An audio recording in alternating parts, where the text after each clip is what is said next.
ज़्यादातर जो ड्रग्स हैं वो इंसान के मूड की बजाय उसे स्पेशल मूड में ले जाती हैं और फिर फैसले उस मूड के तहत होते हैं, क्योंकि हमारे ज़्यादातर फैसले लॉजिक की वजह से नहीं होते, हमारे ज़्यादातर फैसले इमोशंस की वजह से होते हैं। हमारे इमोशंस उन फैसलों की वजह बनते हैं। हमें लगता है कि there is a logic also. तो जैसे चरस है तो वो साइकोसिस बहुत पैदा करती है, जिसका मतलब है कि एग्रेशन और गुस्सा उसका इंटेग्रल पार्ट होगा। या आइस है या कोकीन है, तो चूंकि वो सेंट्रल नर्वस सिस्टम की स्टिमुलेंट है तो जो भी जज्बा होगा वो ज़्यादा होगा। और फितरी तौर पर सिचुएशन बहुत गड़बड़ हो जाती है कभी कभी फैमिली वालों की भी, क्योंकि वो अंडर द इन्फ्लुएंस तो नहीं होते पर under the influence of emotions ज़रूर होते हैं। लास्ट नाइट मैं आपको बताऊं कि एक पेशेंट को लेने के लिए टीम गई मरी से, टीम लाहौर आई, उन्होंने पेशेंट को लेके तो वापस मरी जाना था। पेशेंट के फादर ने रब्ता किया था और किसी और पेशेंट और उसके फादर का हवाला दिया था। कोई यूनिवर्सिटी थी जहां वो प्रोफेसर थे और किसी और प्रोफेसर के बेटे का भी पहले इलाज हुआ था। तो वो मरी से टीम आई और उन्होंने मरीज़ के कमरे में जाके तो उसके साथ बात की और फिर इंजेक्शन लगाए। तो वो मरीज़ कहता है जी मैं चलता हूँ।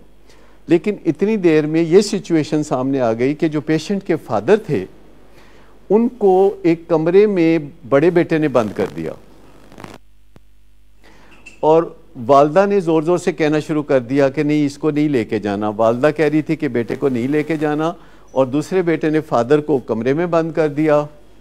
और उसके बाद सिचुएशन ये पैदा हो गई कि पेशेंट को इंजेक्शन लग चुके हैं और वो जाने के लिए तैयार है और टीम कमरे में है, लेकिन अब टीम ने अपने आप को अंदर कमरे के महफूज कर लिया। तो ऐसी सिचुएशन में जबकि पहले वालदा को पता था कि आज टीम ने आना है और मेरे खावंद ने अरेंज किया हुआ है, लेकिन एंड टाइम पे वालदा के ऊपर जज्बाती दबाव बहुत ज़्यादा हो गया। वो अपने बेटे की जुदाई को बर्दाश्त करने के लिए तैयार नहीं थी। वो चाहती थी कि मेरी आंखों के सामने रहे जैसा भी है। उसे ये वहम होते थे कि पता नहीं मेरी नज़रों के सामने रहने की वजह से ये महफूज है, अगर ये दूर चला जाएगा तो पता नहीं ये महफूज होगा कि गैर महफूज होगा। और उसने वावेला करना शुरू कर दिया। उन्होंने 15 पे कॉल की, उन्होंने 15 पे कॉल की और मुझे कॉल की और मैंने उस चीज़ को हैंडल करना शुरू किया। उन्होंने 15 पे कॉल की, मैंने 15 के सरबराह को कॉल की कि अपनी 15 की टीम को कहें कि उसने ये करना है या ये नहीं करना, चूँकि 15 पुलिस का एक डिपार्टमेंट है जिसका एक सरबराह है और उसके नीचे बहुत सारे लोग हैं जो कि हर थाने की हदूद में 15 की कॉल पे जाते हैं। तो पुलिस वहाँ गई और जो बड़ा बेटा था एक्चुअली उसका भी एडिक्शन का मसला था और वो उसका दुखी होने की वजह से चाह रहा था कि वो इलाज में ना जाए, उसे दुख था कि वो क्यों जा रहा है। और वालदा के ऊपर जज्बात तारी हो गए और वालिद को उन्होंने एक कमरे में बंद कर दिया।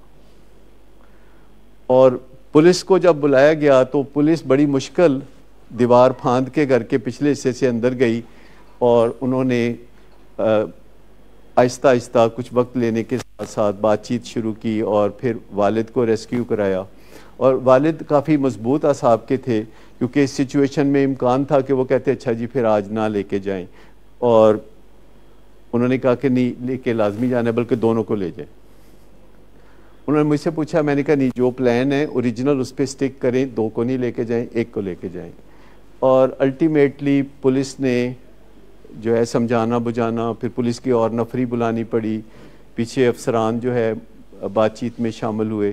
तो फिर वो बच्चा सवेरे तकरीबन 6 बजे के करीब घर से मरी की जानब रवाना हुआ। लेकिन रात 2 बजे से 6 बजे तक मैं भी जागता रहा और सब लोग जागते रहे जो कि उस जिद्दोजहद में थे कि जो ये काम कर रहे थे।